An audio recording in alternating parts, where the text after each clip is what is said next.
Hello, myself Arpita Shukla and you are watching Crux of Law Academy।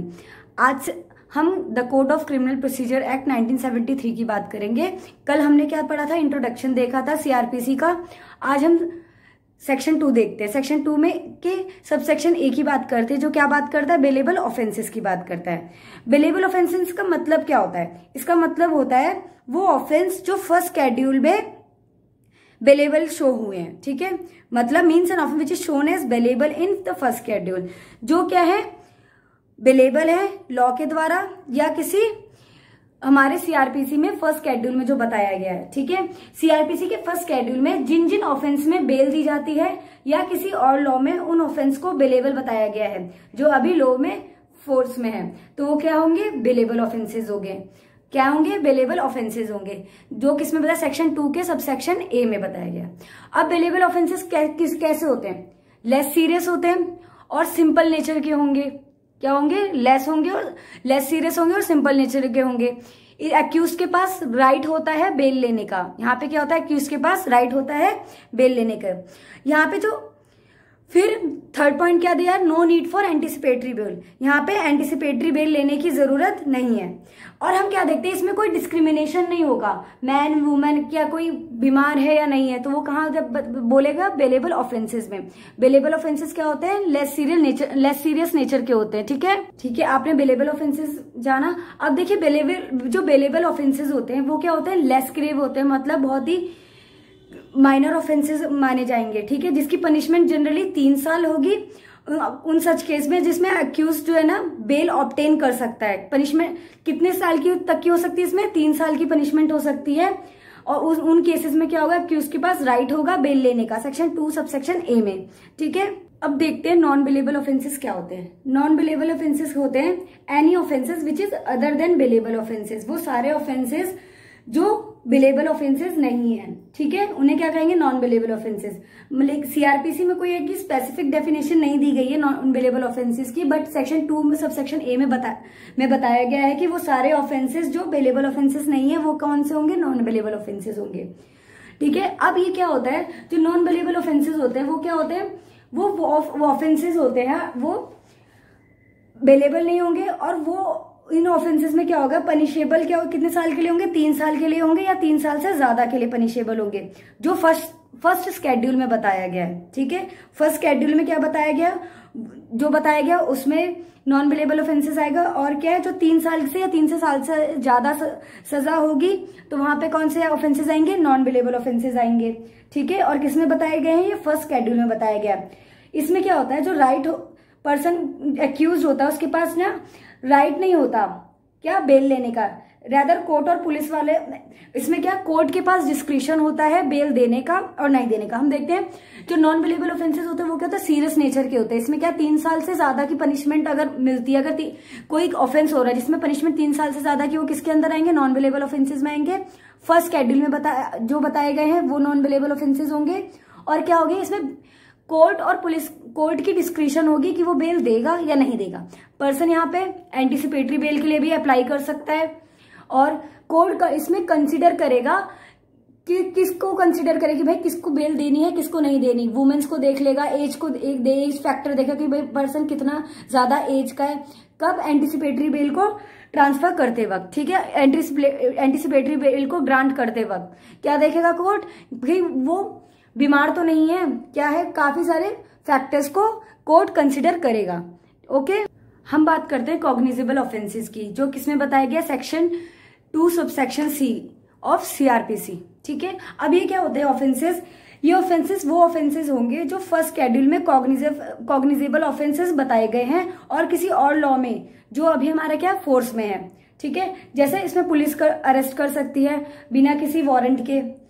और ये क्या से नेचर के होते हैं, ये सीरियस नेचर के होते हैं। इसमें क्या, 3 साल से ज्यादा की पनिशमेंट शो होती है, 3 साल से ज्यादा की पनिशमेंट होगी। ठीक है, अब इसमें क्या है, अब इनमें देखते हैं पुलिस ऑफिसर्स क्या कर सकते हैं, अरेस्ट कर सकते हैं बिना वारंट के, इन्वेस्टिगेशन हो सकती है बिना मजिस्ट्रेट के ऑर्डर के। इन्वेस्टिगेशन में इसमें जरूरी नहीं है कि वो जाके पहले ऑर्डर ले तब इन्वेस्टिगेशन करे, तो इसमें बिना मजिस्ट्रेट के ऑर्डर के भी इन्वेस्टिगेशन हो सकती है।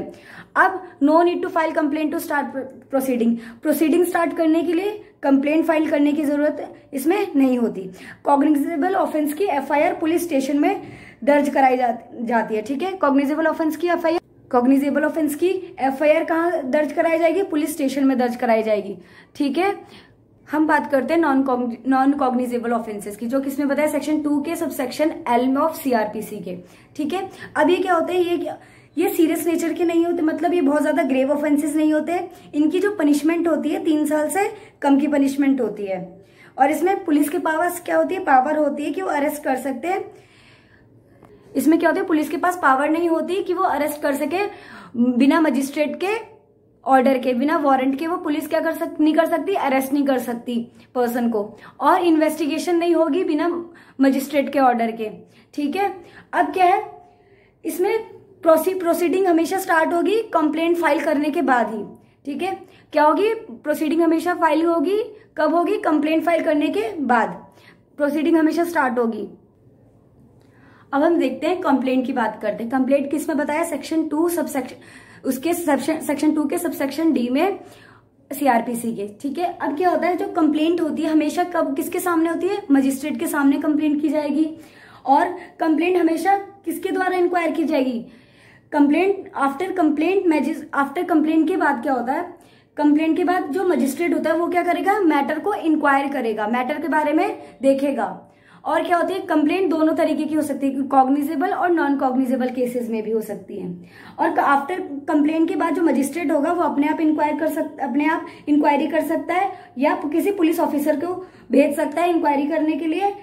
पुलिस ऑफिसर को क्या भेज? क्या होता है? मजिस्ट्रेट हमेशा इंक्वायरी करता है, और जो पुलिस ऑफिसर होता है वो क्या करते हैं? इन्वेस्टिगेशन करते हैं। तो मजिस्ट्रेट क्या करेगा? खुद भी कंप्लेंट के अगर उसके वो देख सकता है, इंक्वायरी कर सकता है, और या फिर पुलिस ऑफिसर को बोल सकता है कि तुम इन्वेस्टिगेशन करो under section 156 sub section 3 of CrPC, वो जो हम आगे पढ़ेंगे। ठीक है, मजिस्ट्रेट क्या कर सकता है? खुद भी इंक्वायरी कर सकता है, और इन्वेस्टिगेशन के लिए पुलिस ऑफिसर को भी भेज सकता है। पुलिस ऑफिसर को किसके अंदर भेजे? सेक्शन 156 के सबसेक्शन 3 ऑफ सीआरपीसी के अंदर भेजेगा कंप्लेंट करने के लिए। ठीक है, तो हमने क्या क्या समझा? बिलेबल ऑफेंसेस के बारे में, नॉन बिलेबल ऑफेंसेस के बारे में, कॉग्निजेबल ऑफेंसेस के बारे में, नॉन कॉग्निजेबल ऑफेंसेस के बारे में, और कंप्लेंट के बारे में। अब हम बात करेंगे एफआईआर की, जिसको हम फर्स्ट इंफॉर्मेशन रिपोर्ट भी कहते हैं। ठीक है, अब क्या होता है? जो एफआईआर होती है हमेशा पुलिस ऑफिसर के सामने दर्ज कराई जाती है। एफआईआर फाइल करने के बाद ही जो पुलिस क्या करेगी? इन्वेस्टिगेशन को स्टार्ट करेगी। एफआईआर नॉन कॉग्निजेबल ऑफेंस की होगी। ठीक है, और जो एफआईआर पे ही पुलिस ऑफिसर क्या करेंगे? इन्वेस्टिगेट करेगा।